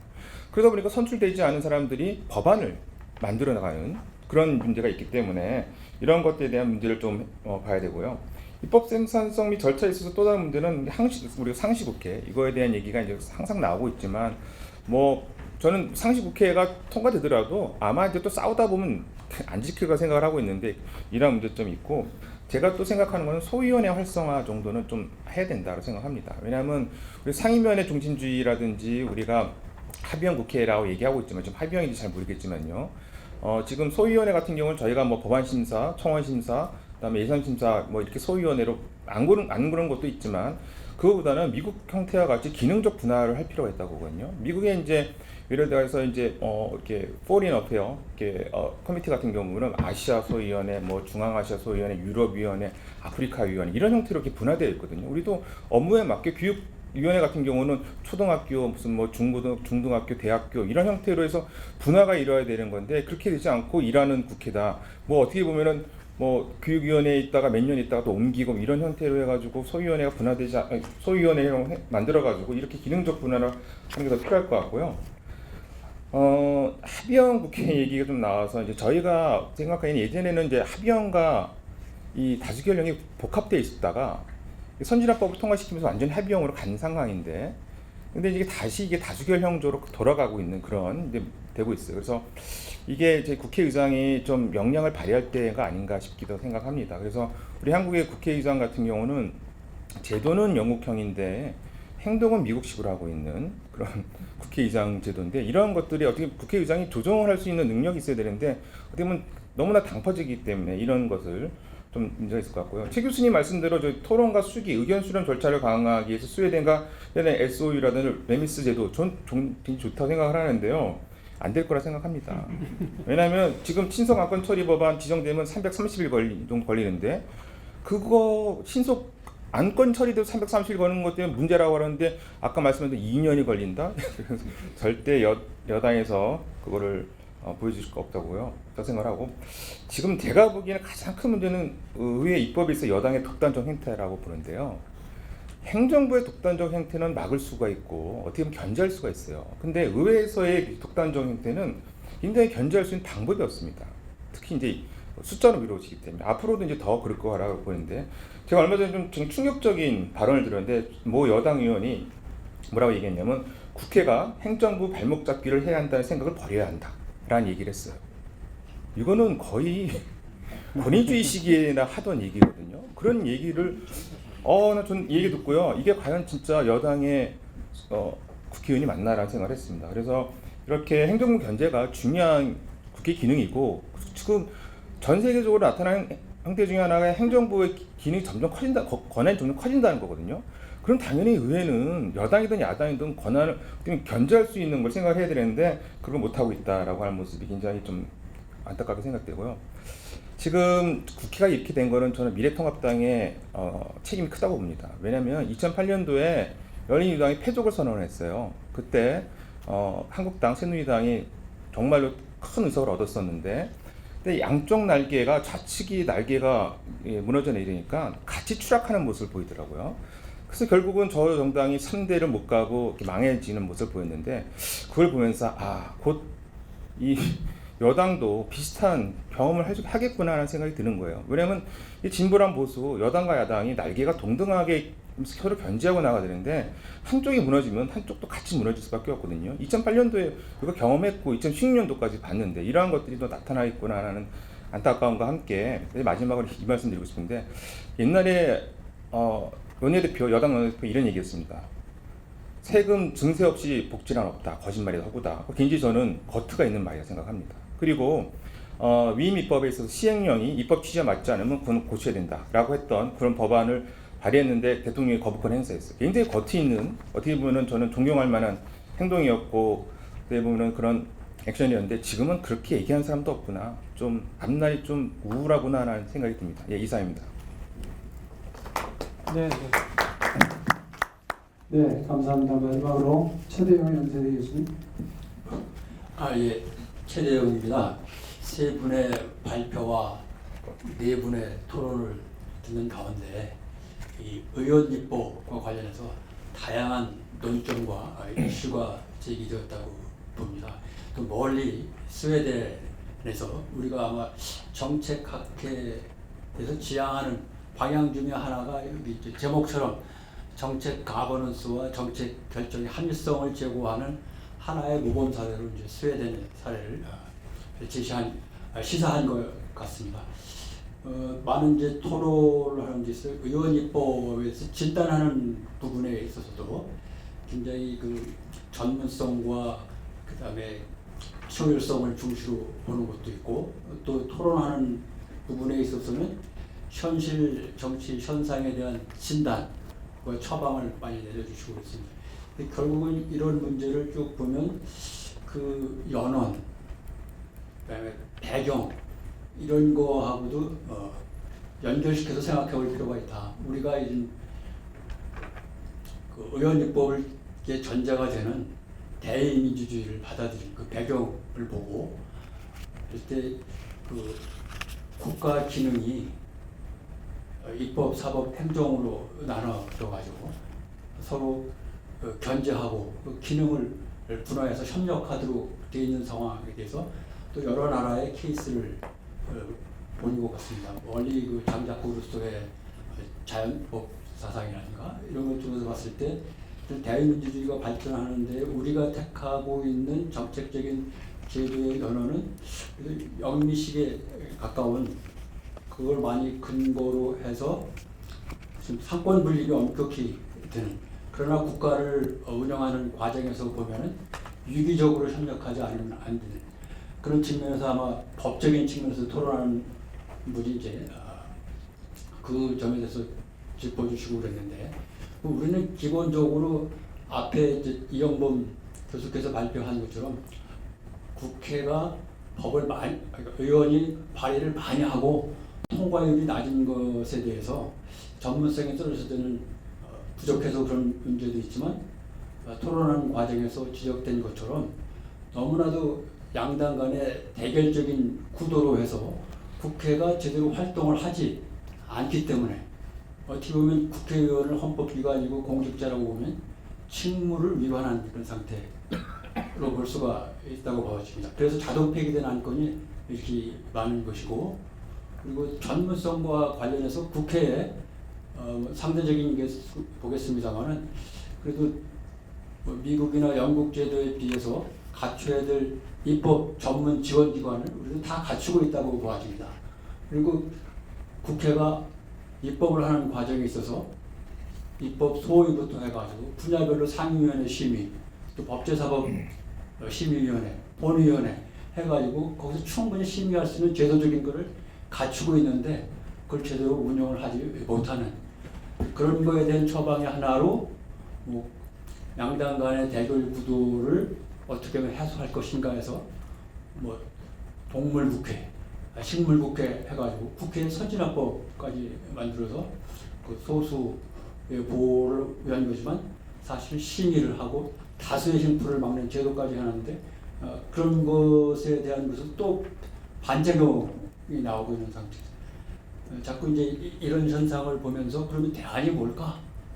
아마 학계를 중심으로 해서 이제 많이 논의되는 게 토론 과정에서도 나왔습니다만 심의 민주주의, 수비 민주주의도 나왔습니다만 이제 가버넌스적인 거죠. 가버넌스는 협치를 굉장히 강조하고 또 스웨덴 경우를 보면 정치 문화적인 것하고도 굉장히 관련이 있는 것 같습니다. 그러니까 협의와 합의를 중시하면 당연히 거기에 따른 시간이 걸리고 또 그것의 전문성을 확보하기 위해서 충분한 조사 연구를 하고 그게 필요한 우리 최현영 교수님이 이제 발표 중에는 언급을 안 했습니다만 그 원고에 보니까 부처든 스웨덴의 정부 부처든 의회든 그 정책 문제를 이제 입법화해서 가져가기 위해서는 그러니까 정책 조사 활동을 하기 위해서 활동하는 데 있어서는 그 재정적인 지원을 양쪽에서 다 하게 돼 있습니다. 입법부도 그러니까 의회에서도 가능하고 그 정부 부처에서도 그렇게 하면서 위원장이 굉장히 중요한, 그러니까 리더십 협치라고 그래서 모두가 동동하고 수평적인 의사결정을 한다고 합니다만 그 함의 속에는 위원장을 먼저 임명을 하고 위원장이 전문가와 위원들을 구성을 하고 위촉해가지고 활동을 하도록 하는 걸 보면 리더십이 굉장히 중요하다. 이건 어느 한 분야뿐만 아니라 오늘날 국정이 굉장히 복잡하고 다양한 상황에서 활동을 많이 하고 생산적인 이런 도큐멘트가 많이 나오는데 그 안에 담겨져 있는 이익과 주장과 이런 걸 보면 조정의 문제하고 관련된데요. 조정의 문제는 시위하고 협의하는 것도 있지만 궁극적으로는 리더십하고 연결이 되는 그런 측면이 있다는 것을 반영합니다. 그렇게 해서 이제 정책 조사 보고서가 잘 투명하고 공개적으로 하고 기록이 남겨서 해서 교훈이 되게 하고 학습이 되게 하는 것을 강조하는데 거기서 끝나는 것이 아니라 그걸 다시 이제 제도적으로 레니스라는 부분은 아까 설명이 좀 많이 생략됐습니다만은 이거는 이제 다시 정부, 부처, 의회 내에서 의견 수렴 과정을 거쳐가지고 최종 결정을 한다는 걸 강조하는 것이죠. 우리가 이제 가버넌스 하면은 이제 행정 국가적인 그 전통이 강하고 다수결에서 정부 중심으로 의사결정하는 데 대한 대안으로 이렇게 보고 있는데 사실은 스웨덴은 제가 뭐 과문한 탓이기도 합니다만 굉장히 관료주의가 강합니다. 일단 이렇게 결정이 되면 집행에 관해서는 행정기관 관료제에 의해서 집행이 이루어지게 되는 것이죠. 네, 알겠습니다. 그럼 지금 이제 대안적인 부분을 본다면 우리 이제 제일 첫 번째 제기된 의원입법에 있어서 전문성, 그걸 국회가 다 한다고 다 맡아서 해야 된다고 생각되지는 않습니다. 그 우인입법이라는 걸 아까 이제 언급을 해주셨는데 전문적이고 구체적이고 또 데이터에 기반해서 정책 현장에 기반해서 하고 있는 건 행정부에 위임을 해서 시행령으로 많은 부분을 다룰 수가 있습니다. 그거에 대해서 국회는 견제하고 비판하고 상임위원회 활동을 해서 평가도 하기 때문에 그런 그 역할 분담을 잘 활용한다면 자원 배분도 효율적으로 할 수 있는 거고 그리고 이제 정책 학습을 통해서 그 협치, 가버넌스에서 중요한 거는 이제 중요한 행위자로다가 민간 부분에 있는 전문가와 시민 사회가 참여를 해야 되는 겁니다. 근데 이걸 직접 담당하고 국민이 뽑아준 대표의 국회의원에 대해서 전문성 문제를 제기하고 있는데 그 전문성과 관련해서는 학습이 되어 있어야 되고 정보가 공유되어 있어야 되고 의사소통이 활발하게 되어야 되는데 시민사회와 그런 역할을 할 수 있는 그런 기반을 갖추는 가버넌스를 우리가 도입해서 하고 그런다면 그런 제도적인 장치와 과정을 반영해서 해야 된다 이런 생각입니다. 네. 그리고 그 재원 마무리하시죠. 네, 곧 끝나겠습니다. 재원 부분에 관련해서는 모든 정책에는 자원이 수반되지 않을 수가 없습니다. 그래서 이거를 각 분야별로 이제 미국의 제도가 아까 토론 과정 중에 나와 있는데 미국은 이거로 인한 피해가 굉장히 상징적인 용어로까지 표현이 됩니다. 근데 그 철의 삼각형이라고 그래가지고 그 제한된 분야의 사람들만 그걸 독점을 해가지고 자원을 많이 쓰는데 미국은 자원이 풍부하기 때문에 그것도 가능할 수가 있는데 우리 같은 데서는 이제 그런 제도를 무한정하게 분산시켜서 하기보다는 통합해서 조정이 이루어져서 이런 게 좋고 우리의 행정 전통에는 이게 행정 국가적인 효율성이 가지고 있으니까 이런 게 같이 접목이 돼야 제도가 아까 이제 스웨덴에서 말한 것처럼 시간 시대 변화에 맞춰서 진화하면서 점진적으로 발전해 나올 것이라고 생각합니다. 숙성되는 기관도 물론 필요하죠. 시간 관계상 여기까지 하겠습니다. 네. 감사합니다. 네, 감사합니다. 하여튼 토론 감사합니다. 토론 발표와 토론을 다 들었습니다.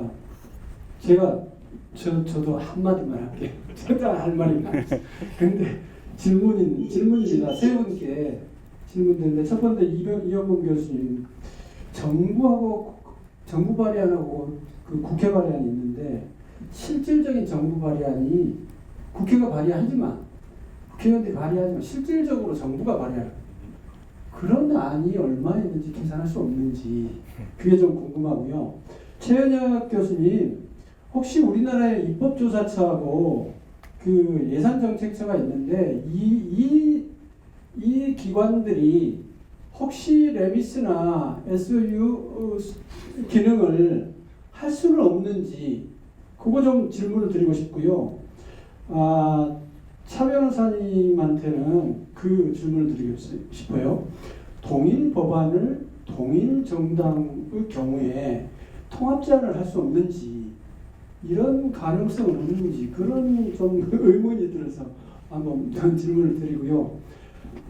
시간이 조금 지났지만 그래도 한번 플로어에서 의견을 한번 듣겠습니다. 아무래도 뭐 회장님이 한마디 하셔야 될 것 같은데. 저는 네. 지금 사회자께서 질문한 부분들이 다 제가 궁금했던 그런 부분이기 때문에 가름을 하고요. 근데 중요한 건 저런 것 같아요. 아까 최병선 선생님도 말씀을 하셨는데 이게 목표가 수단을 정하는 것이 아니라 결국은 자원이 수단을 그리고 목표를 이렇게 바꿔가는 시행 과정 내지는 오류를 줄여가는 과정이 우리나라의 지금 현재의 의원 입법이 아닌가 이런 생각을 하고요. 특히 우리는 좀 반성을 좀 해야 되는 게 강원택 교수가 서울대 강원택 교수가 자유당이 어떻게 사라졌는가 영국에서 라는 책을 썼습니다. 그래서 우리가 토리하고 위그가 있었는데 결국은 보수당하고 이제 노동당밖에 없잖아요. 결국 우리나라도 그렇게 갈 것인가라고 생각하면 제가 볼 때는 미래통합당이나 지금 있는 뭐 더불어민주당의 생각들이 그렇게 많이 다르지 않아요. 그렇다고 한다 그러면은 지금과 같이 이렇게 극단적으로 그렇게 가지 않을 수 있을 텐데 그러기 위한 어떤 제도적인 장치들이 무엇이 있을까라는 질문이면은 제가 볼 때 사회자께서 지금 세 분 발제자께 드린 질문하고 그렇게 큰 차이가 안 나는 것 같아서 조금 발제자들께 어떤 대안적인 생각 우리가 지금 어떤 문제점은 분명히 다 봤는데 이것이 조금은 나아질 수 있는 그러한 어떠한 제도적인 장치 아니면은 어떠한 이미 있는 제도적 장치를 어떻게 활용할 수 있을지 하는 부분을 조금은 좀 들어봤으면 좋겠습니다. 네.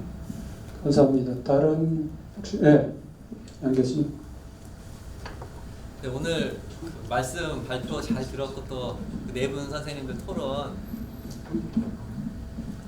세 분 선생님들 발표 잘 들었고요. 또 네 분 선생님 토론도 또 흥미롭게 또 잘 들었습니다. 저는 아까 의원들께서 많이 법안 내고 근데 또 그중에 상당수가 자동 폐기되고 이게 뭐냐 그러는데 저는 자동 폐기돼서 참 다행이라고 생각을 합니다. 자동 폐기 안 됐으면 어떻게 됐을 뻔했습니까? 그래서 그렇고요. 그냥 저도 차 변호사님이나 아니면은 뭐 박협 위원님이시나 좀 대답을 해주시면 좋겠는데 지금 이제 정부 입법하고 의원 입법 크게 있습니다. 아까 우리 이창길 사회자님께서 지적하셨을 때 사실 청부 입법도 있지 않습니까? 정부 입법 하려면은 각 공청회부터 해서 또 각 부처 또 의견 들어야지 규제 심사 받아야지 뭐 여러 가지 절차 거쳐서 나오면 당연히 어떻게 보면 좀 품질은 좋은 법이 되겠지만 시간은 좀 소요되죠. 이제 그걸 막기 위해서 이제 국회의원 통해서 이제 청부 입법도 그렇게 하는데 어찌됐든 뭐 양으로 많이 나오는 게 중요한 게 제대로 된 법이 나오는 게 중요한 입장에서 보면 어떻게 보면 의원 입법을 정부 입법에 준하는 절차를 좀 갖게 하면 안 될 것인지 그 부분을 어떻게 차변호사나 선생님께서 왜 그렇게 정부 입법식으로 절차를 의원 입법도 밟게 하면 안 될 것인지 그 부분에 대해서는 한번 좀 어떤 어려움이 있는지 하려면 어떻게 하면 되겠는지 한번 좀 답을 해주시면 좋을 것 같습니다. 네, 감사합니다. 좀 시간이 지나서 바로 일단은 뭐 발제하신 분들 한 분씩 아주 간단하게 언급을 해주시면 감사하겠습니다. 네, 우선은 제가 이제 발표를 시작할 때 과연 뭐가 문제인가, 문제로 지적하는 게 과연 그런가, 왜 그런가, 그것도 우리 회장님께서도 질문을 해주신 사회자께서 같이 질문했으면 어떻게 할 것인가 그럼 그거에 대해서 좀 말씀드리면은 과연 그런가는 과연 그렇다. 제가 이제 조금 법안을 봤지만은 왜 그런가 제가 뭐 입증은 못했지만 양적인 평가가 주되게 적용을 할 것이다라는 그런 추측이 있고요. 그러면 어떻게 할 것인가 이것도 이제 제가 논거를 충분히 마련하지는 못했지만 저는 각 정당의 정책 기준 조정 기능이 살아야 된다고 생각을 하거든요. 지금 그게 다 죽어 있기 때문에 그래서 그것만 활성화돼도 국회에서 우리가 처음 이야기했을 때 국가 운영의 큰 방향이라든가 철학이라든가 원칙이라든가 이런 것들을 각 정당에서 확인하고 그걸 좁혀나가는 협치의 문화가 가능할 것이다. 그런 생각이 들기 때문에 지금은 정당 내부에 동일 정당 내부에서도 그게 조정이 안 되는 거예요. 그래서 정책 조정 기능이 활성화돼야 된다 그렇게 말을 하고 싶고요. 의원 입법하고 정부 입법 저희 사회자께서 이제 청부 입법의 비중이 어느 정도냐 그런데 저도 그건 잘 모릅니다. 근데 최근의 현상은 제가 느끼는 건 뭐냐면 어차피 병합 심사를 하기 때문에 뭐 큰 차이 없고요. 오히려 의원들이 정부 입법 이렇게 발의되면 그거 보고 또 발의하고 그런 것도 되게 많아요. 그래서 그 경계가 우리가 청부법이 문제다라는 걸 이렇게 많이 이야기를 하는데 실질적인 측면에서 그게 얼마나 문제인지는 저는 잘 모르겠고요. 특히 이제 의원 입법과 정부 입법 두 분께 이제 질문을 주셨는데 양재진 연구위원장께서 저는 그 정부 입법하고 의원 입법은 그 똑같아서는 안 된다고 생각을 해요. 왜냐하면 의원 입법은 그 근거하는 우리가 민주성에 근거를 하고 있기 때문에 그래서 정부 입법도 입법권이 아니라 제출권이잖아요. 법률 제출권이 있는 거지 법률 제정권이 있는 게 아니거든요. 그래서 민주성의 원리에 따른 입법 절차가 따로 있다고 생각을 하기 때문에 의원 입법과 정부 입법은 좀 다른 포인트가 있어야 된다. 다만 그 절차적인 측면에서 예를 들자면 학계에서 오랫동안 주장하고 있던 규제 영향 분석이라든가 실은 그것만 빼놓고는 다 규정되어 있어요. 입법에도 규정되어 있어요. 국회법에. 제가 이 논문 쓰면서 친한 보좌관한테 물었어요. 야, 니네 입법외고 얼마나 하니? 그랬더니 형 입법외고가 있어요. 보좌관 생활을 몇십 년 했던 친구가 그러니까 다 규정되어 있어요. 제대로 형식적으로 하고 제대로 안 지켜서 그렇지. 다만 이제 없는 거라고 한다면 이제 규제 영향 분석제도 그건데 그래서 하여튼 좀 지금 단계에서 저는 정책 조정 기능이 좀 활성화되는 것이 가장 효율적으로 가성비 높은 방안이 되지 않을까 그 생각을 합니다. 이상입니다. 네, 최 교수님 계시나요? 네, 그 주신 말씀들 감사하고요. 다양한 의견도 주시고 또 생각도 전해주셨는데 저는 그 가장 중요한 것은 국회의 위상에서 어떻게 하면 일하는 국회를 만들 수 있느냐 하는 그 점에 초점을 좀 맞춰야 된다고 보는데 이러한 한국의 정치를 그 유럽적 시각에서 지켜보면은 한국 정치는 모든 것이 상황이 전개되는 그 상황에 따라서 트라이 앤 에러 형식인 것 같아요. 지금 우리나라가 이제 뭐 민주화라고 친다면 88년도 이후 우리나라가 이제 민주주의 제도라고 하는 것을 옷을 입고 시작한 것은 48년 이후 이렇게 됐는데 아직까지도 보면은 전부 다 그 상황에 대처하는 흔히들 얘기하는 정치적 논리와 진영 논리가 너무 강하다는 측면인 것 같아요. 결국은 정치적 논리와 진영 논리를 정책적 논리로 바뀌는 그런 과정, 그런 노력이 필요하지 않겠나 이렇게 생각하는데 그러기 위해서는 역시 이러한 국회의 제도적 개혁이 먼저 필요하다는 생각을 합니다. 상임위 체제 중심으로 가고 또 연중무휴의 국회, 정기국회와 임시국회를 나누지 말고 1년 내내 열려있는 그런 국회. 다시 말해서 제도적 개혁이 먼저 이루어져야 가능하다고 보고요. 입법 조사를 할 수 있는 다양한 그런 기능들이 있습니다. 근데 저는 어떻게 보면 그것도 정치적 니즈 혹은 정치적 필요성과 요구의 상황, 그 상황에 따라서 제출되는 그런 조사되는 그런 것들이 얼마만큼 과연 포괄적이고 또 정당들이 함께 참여하고 그러니까 유럽 같은 경우 보면은 특히 이제 스웨덴의 그 북유럽 그 덴마크와 노르웨이를 포함해서 말이죠. 흔히들 얘기하는 민주주의 데모크라시 인덱스 탑 랭커 상위 랭커들을 보면은 협의적 체제에서 가장 중요한 것은 일하는 정치인들이거든요. 그 제도를 어떻게 먼저 만들 것이냐. 입법 제도를 만들 때 입법 제도에서 가장 핵심적인 것은 역시 아까 말씀드린 타임 팩터다. 시간을 급하게 두고 하는 걸수록 대통령 5년제이기 때문에 5년 내에 뭔가를 보여줘야 된다는 그런 결과를 내야 된다는 그런 상황 때문에 네, 최 교수님 감사합니다.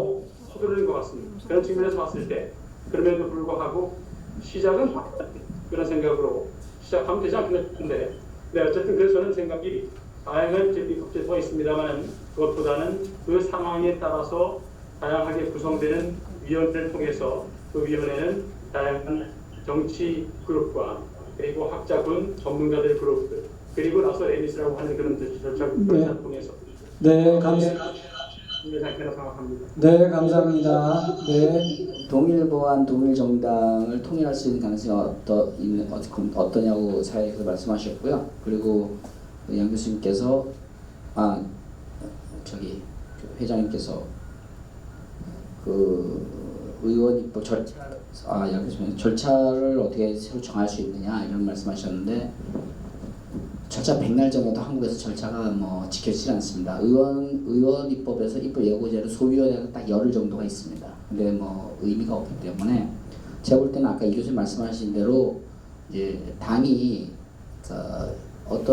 저는 참 그 민주당을 우리나라에 처음 생긴 근대 정당을 보는데 지역에 상관없이 하나의 정책으로 뭉쳤다. 이거는 좀 굉장히 중요한 부분이라고 생각을 합니다. 그래서 정책적인 입장이 같다면 정책 조정 기능이 될 건데 그동안은 계파나 뭐 지역이나 이런 걸 뭉쳤기 때문에 속된 말로 어중이 떠중이 뭉치다 보니까 정책 조정 기능이 안 되었는데 정책 조정 기능 무조건 있어야 된다. 그게 당이 정당의 존립 기능이다. 그래서 저는 그렇게 생각하고 두 번째는 그 좀 과격한 얘기인데 이제 더 이상 행정부가 법안을 제출할 기능을 하지 않아야 된다고 생각합니다. 행정부는 정책의 집행부서지 입법부서가 아닙니다. 근데 군사 독재 시절에 뭐 그냥 국회를 개떡으로 보니까 그냥 냈던 거죠. 그래서 더 이상 행정부처는 법률을 내지 말아야 된다. 그리고 국회에서 법률을 내는데 다만 제가 아까 용역비 문제 말씀하셨는데 외국에서는 그러면 미국 같은 어떻게 하냐? 용역을 누굴 시키냐? 행정부처 직원을 뽑아서 태스크포스를 만듭니다. 행정부처는 국회를 그러니까 우리는 대통령이 제일 위가 있지만 외국 전부 다 국회가 제일 위입니다. 국회가 제대로 되어야 국가 돌아다 보거든요. 국회에서 행정부 공무원을 뽑아다 쓰는데 저 못 가요 하면은 그건 탄핵입니다, 사실은. 그래서 저는 더 이상 행정부 쓸데없이 법률을 만들려고 하지 말고 국회가 행정부한테 지원을 하고 해서 없는 예산에 좀 그렇게 해서 의원 입법을 활성화시켜 갔으면 좋겠다. 그래서 지금 거의 청부 입법이 많은데요. 그래서 그런 식으로 했으면 좋겠고 그 과정이 모두 투명화되어서 지금 저희들은 외국 클라이언트가 뭐라고 그러냐면 도대체 한국에서 법이 어떻게 논의되는지 모르겠다. 통과되면 6개월 뒤에 영어로는 법이 나오는데 도대체 외국 기업들은 답답하다. 이거 저희들 국제화하는데 굉장히 애로사항입니다, 지금. 예, 애로사항이고 국회가 논의해서 이슈 잡고 가는 데서 행정부처들 직원 파견 나와서 얘기하고 행정부 자료 달라면 안 주고 이런 식을 하지 않았으면 저는 차라리 어느 정도의 입법 기능에서 행정부처가 철저히 지원하는 그 기능을 좀 확보했으면 의원들도 충분히 할 수 있지 않을까 이런 생각이 듭니다. 뭐 아까 질문 또 있어. 아까 양 교수님 질문한 그 정부 입법 형식으로 입법을 할 수 없느냐 그 질문만 그 답변만 좀 해주시죠. 좀 더 엄격한 절차를 네. 준비하고 계세요. 저는 수준이 아까 지금 차 변호사님이 말씀하신 수준의 답 이상으로 이렇게 드릴 말씀은 없는 것 같고요. 실질적으로 뭐 공청회라든가 그러니까 그 입법 단계에서 공청회라든가 수기 단계라든가 이런 게 국회법에 있음에도 불구하고 그게 그냥 결속으로 그러니까 그게 말씀드렸듯이 3개월 정도는 걸릴 수밖에 없는 단계들이거든요. 근데 그게 안 되는 거고 그 마지막으로 그 말씀만 드릴게요. 제가 일하는 국회 한데 일하는 국회의 원칙이 뭐냐 그 제가 생각할 때 우리 당에서 추진하고 있는 일하는 국회 원칙은 세 가지입니다. 세 가지. 하나는 책임이고 두 번째는 효율이고 세 번째는 참여입니다. 이 원리를 실현하자는 게 일하는 국회고 그 이제 책임 부분에서 그 사실은 국회법에도 명시가 돼 있지 않은데 회의 출석이라든가 이런 것들을 좀 의무로 명시해서 그 의무를 위반할 때 거기에 준하는 어떤 제재를 하자라는 것이고 이건 또 국민들이 많이 원하는 것이기도 합니다. 그 제재의 이제 수준에서 지금 논의가 되고 있는 건데 그것들을 국회의원의 의무로 해서 이제 그렇게 하니까 우리 열심히 일하고 있다 뭐 이렇게 하는데 어쨌든 간에 그 책임 부분을 분명하게 하자라는 것이고 효율은 실질적으로 국회 그 세 가지로 얘기하면 자동 상시 효율 신속 이 세 가지를 효율성이라고 볼 수 있는데 원구성 자체도 지금 안 되잖아요. 원구성 자체도 이것을 좀 자동적으로 칼렌더 국회 형식으로 대기하고 상시 국회하고 그다음에 법안 통과도 뭐 무쟁점 법안 같은 경우에는 신속하게 처리될 수 있는 어떤 절차를 마련해서 그렇게 하자. 나머지는 이제 참여 부분인데 참여는 총원이라든가 아니면 윤리특위에서의 그 국민매심단 이런 것들을 구성해서 국민들이 국회와 협치할 수 있도록 하자. 이 세 가지를 하자는 게 이제 이란 국회의 핵심입니다. 네. 아주 1시간, 3시간 해도 이게 끝이 안 날 것 같습니다. 근데 사실 저는 의원 입법을 얘기할 때 가장 우리나라의 문제는 그거라고 생각합니다. 그러니까 행정의 정치와 정치의 행정화. 그러니까 행정과 정치가 정치 역할을 안 하고 행정화하고 있다는 거죠. 지금 말씀하신 일하는 국회, 뭐 입법 평가 지표를 만들자? 이거 뭡니까 지금? 이런 정치를 해야지 왜 행정을 하려고 하는 겁니다. 그걸 이해를 못 하겠어요. 그러니까 정치가 정치를 해라. 행정을 하면 안 돼. 행정도 정치를 너무 많이 하면 안 되지만 정치가 행정. 또 한 가지 문제는 정당의 관료합니다. 정당 하시고 오셨으니까 말씀드리는데 이 정당이 그러니까 정치를 안 하고 행정이 되면서 관료가 되는 겁니다. 그게 문제라고 저는 근본적인 문제라고 보고 있고요. 하여튼 오늘 열띤 토론 감사드리고 아주 시의적절한 주제를 가지고 21대가 시작하는 시의적절한 주제를 가지고 한 것 같습니다. 오늘 발제자 세 분 어렵게 만들어서 발표해 주셔서 대단히 감사드리고요. 특히 최현혁 교수님 들으시는지 모르겠는데 스웨덴에서 멀리서 너무 감사드립니다. 좋은 정보, 좋은 제도 소개 감사드리고요. 토론자 네 분 감사드리고 플로어의 질문들도 감사드립니다. 대단히 감사합니다. 마치겠습니다. 네.